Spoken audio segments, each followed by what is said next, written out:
RallySport and this is episode number 3 of the Twincharged WRX build, and I'm very excited today. I don't know if you can tell, because I think I figured out this turbo wastegates thing going on here, and that means that we might be able to get the turbo on today. I might be able to drive this car today. So enough rambling, let's just go ahead and jump right into it.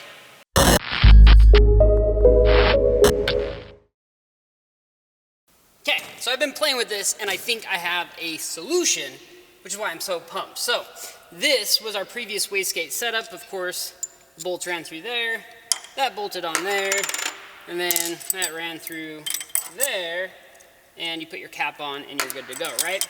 But the problem was we needed a looser spring. Now, I thought that I could use a TurboSmart wastegate specific for the factory 2015 plus WRX Turbo. Now let me show you. I was very, very hopeful that this would work.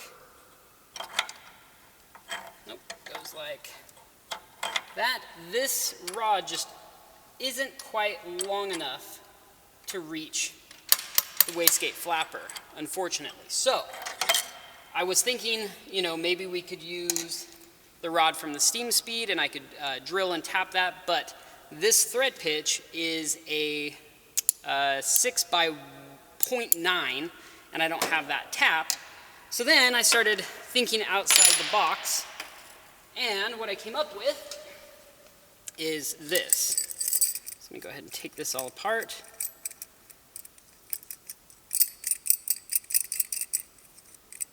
Okay. So this is not the most elegant solution, and I understand that. There's our old spring.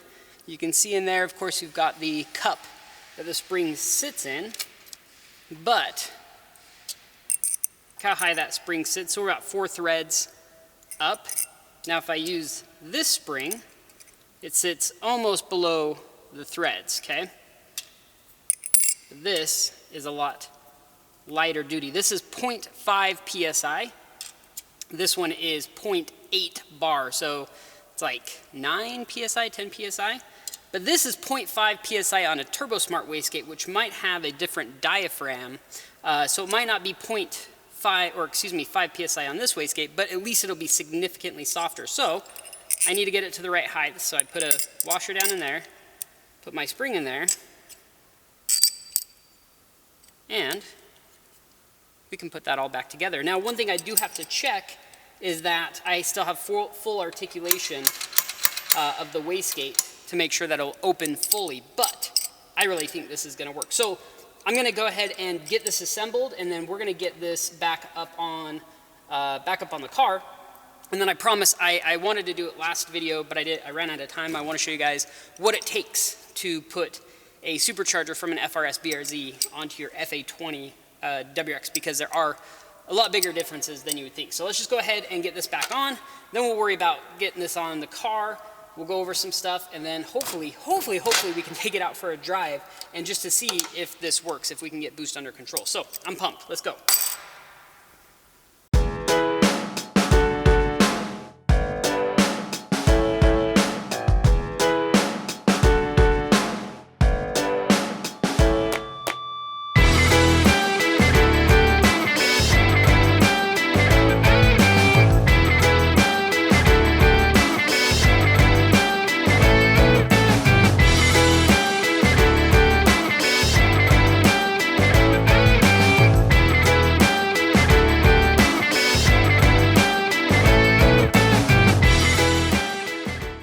Alright, so now we have our wastegate all hooked up, and I just need to check to make sure that 1, it works, there's no leaks, and 2, that it opens up enough to regulate boost pressure. So we've got about 10 PSI of shop air. We're just going to fill that up, and looks like we're good. And then also I always just make sure that the routing of the actual wastegate arm doesn't hit anything. It looks like we are good. So if you guys want to know how a wastegate works, boost is fed into here. You have a certain PSI spring in there, and depending on how much PSI you put into the diaphragm, it's going to open up. Now, of course, you've always got a boost controller that regulates. It's actually a solenoid that opens and closes, and that's why you get that wastegate chatter. That is because you're having, you know, essentially think of this going much faster,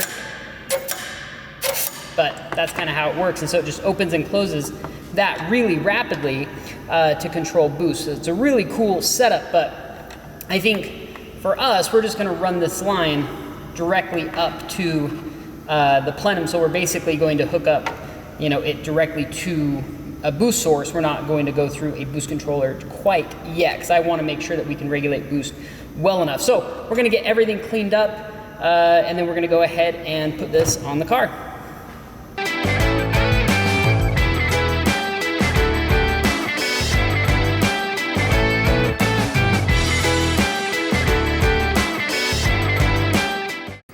So before we jump into this turbo install, I wanted to talk about gaskets. That's right, these are, I was about to say the name. I can't say the name yet because these are prototype gaskets. But these, so the company reached out to me, they're like, hey, do you want to run these gaskets? I'm like, well, yeah, what's so great about them? They started to explain it to me. I'm like, that's freaking badass. So these are 100% made in Japan. They utilize the same technology that head gaskets are made with. So they use undercut layers. Every other layer is undercut, which means it doesn't, I don't know how to not get in the way here. It doesn't come out quite as far. So you have one standard layer within the fire ring here, and then one that sits a little bit further back, a standard layer, one that sits a little bit further back, a standard, and so on and so forth. What happens is when you squish this down, this creates a perfect crush. So imagine your oil pan gasket is a crush gasket, right? And so when you use it once, it crushes, it creates a good seal. That's exactly what these do. Now you might be wondering, well, OEMs right here are a crush gasket as well. That's right, but these are a 3-layer crush gasket. These are 5. These do not have the undercut technology. These do. These basically, you know, their whole philosophy is, well, you know, it's a head gasket for your exhaust manifold. It's a one-time use, but it will 100% seal without any leaks. And your turbo operates off exhaust pressure and exhaust, you know, and anytime you have a leak in the system pre-turbo, you're gonna lose power. And so their whole thing is, you know, maximize the power of what you've already got by creating a perfect seal and not allowing the, I can see the reflection on the camera, and not allowing any exhaust gases to escape. And I'm excited to try it out. And plus they'll work on both EJ and FA. You can see the kind of unique cutout here. And plus they're a little bit larger, so even with ported manifolds, these will work just fine. Anyway, let's get to installing this. I'm stoked! One thing I forgot to mention, everything I've done before with the wastegate, the spring, that whole setup, don't do that. I mean, it's not the right way to do it. If you need a tighter, or excuse me, a stiffer or softer spring, order the proper one. In this case, I was in a very severe time crunch.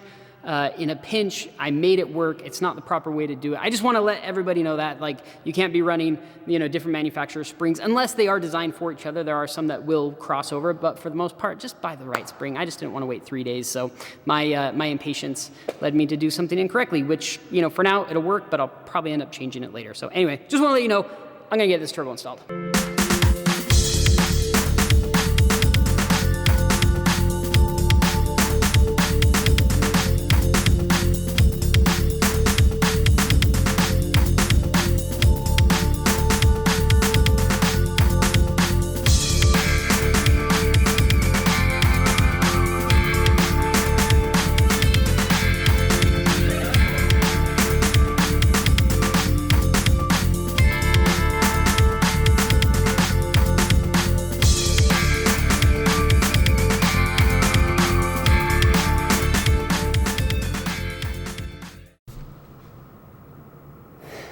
That was significantly harder than that needed to be. It was weird. It was like, if it wasn't perfectly left and right moving it up, it just wouldn't go on. So I kind of had to coax it up in there. And for a factory manifold, I mean, I remember before it was being a little bit difficult, but not that difficult. I can't imagine that. It's almost like the heads were too far apart, even though the engine's bone stock.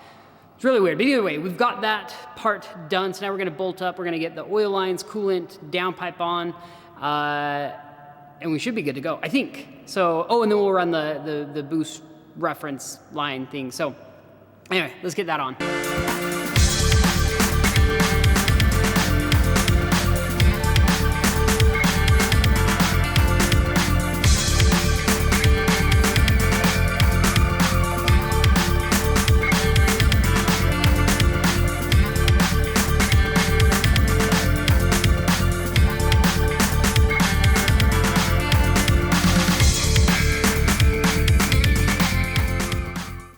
right, we've got everything done. So I plugged up this line, temporarily of course, and this was originally running to the wastegate, and so we've got the wastegate line running up to the nipple that I tapped into the adapter.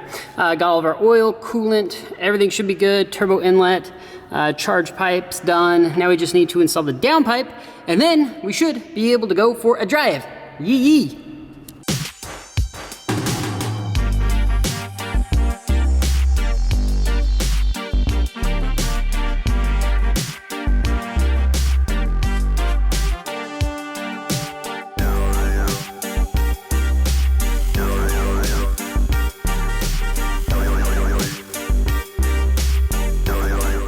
Okay, we're done. We need to jump the battery because that thing is completely dead, so I'll actually have to get a new one of those as well. This part always makes me really nervous because I don't know why, it just does. Positive on positive, negative on negative. Turn the sucker on, get some power. Okay, let's see if this thing starts up, and then we can put it back up in the air, check for any leaks.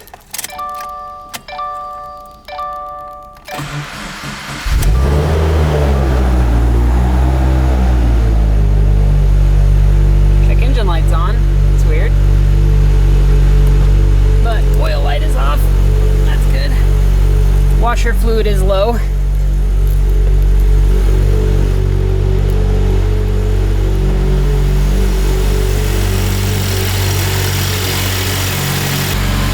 Car up in the air.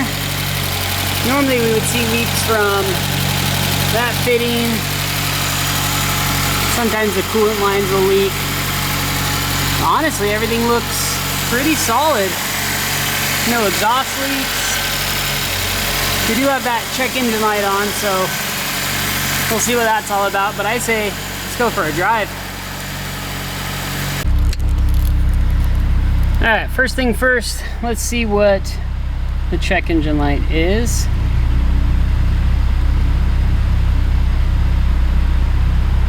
P0606. Come on, camera, focus. Control module processor integrity fault. Well, I'm sure that's not important. Let's go for a drive because I don't know what I'm doing with my hands. I want to see. I guess we could try clearing the check engine light, but I don't know. Let's just go cruise. Basically, we're gonna look for max boost, I guess. It makes me really nervous, but let's give it a shot. Here we go. All right. I'm gonna try not to crash while we're driving. Oh, that is gonna be very annoying, and I don't want to do the seatbelt trick right now. So alignment's definitely off. That's kind of what I expected though. New coilovers. But we just might figure out we got boost under control or not. I don't know why this makes me so nervous, but it does. Okay, data logging going. Here we go. Don't stall it. All right, we'll go to second. And here we go.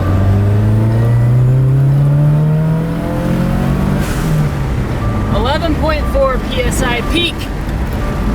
Yeah, this is really hard with bad alignment. I'm trying to roll up the windows here, cut out some of that wind noise. Dudes, we have boost under control. This is awesome. I can go wide open throttle. That pulls pretty hard. And obviously, oh, I was wondering where the wind noise was coming from. I forgot we installed those. Those are X speed vents. Okay.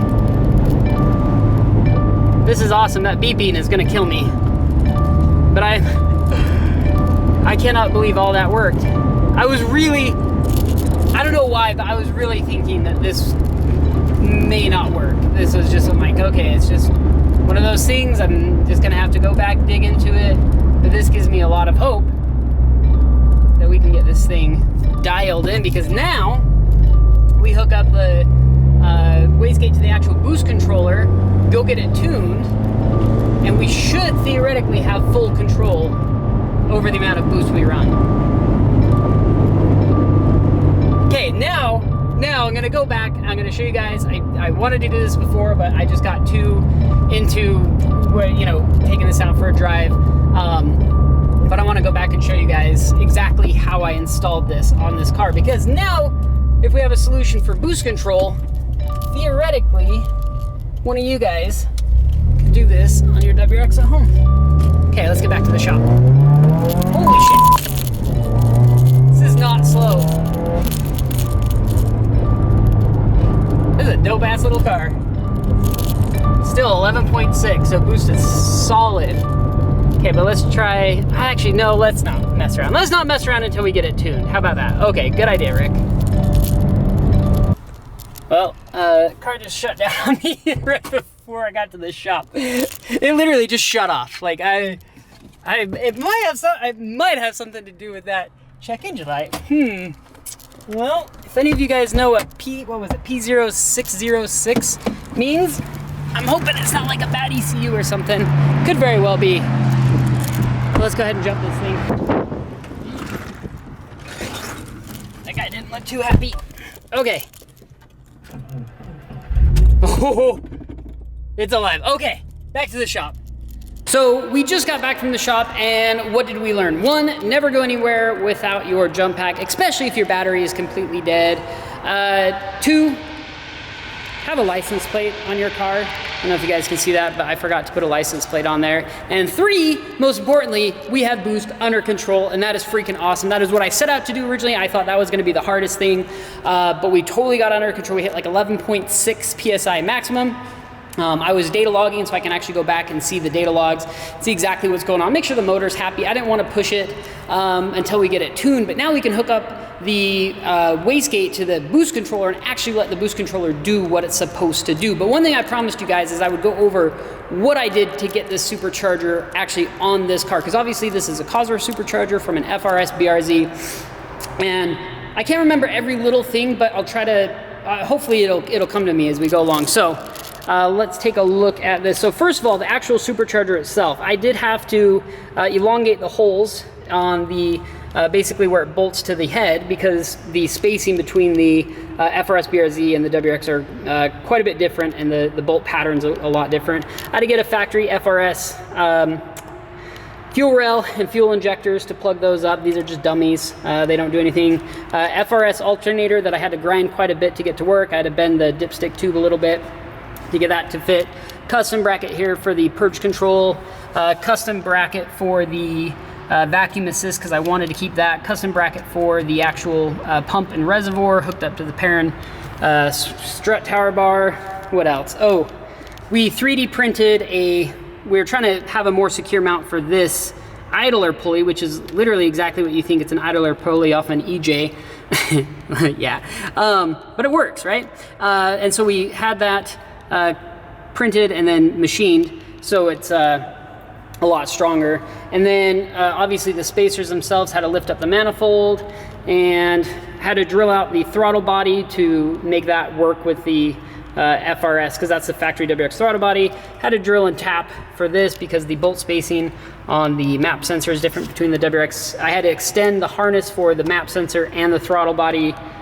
I think that's about it. Oh, and just custom charge piping and stuff like that. So nothing too crazy, but it's just a lot of little things. But anyway, if you guys have any questions on it, let me know and I'll do my best to answer. I'm gonna end this video. My camera says it's overheating. And so tomorrow, I'll actually probably be able to get this edited tonight. And so tomorrow we'll just jump back into it. I got a lot of other little things I wanna do. I'll schedule a tune now. We might do a boost leak test, that kind of stuff, and just get it ready. So thank you guys for watching. This has been an awesome episode, and now I'm super freaking pumped to get this car going, and we'll see what it can do. Bye.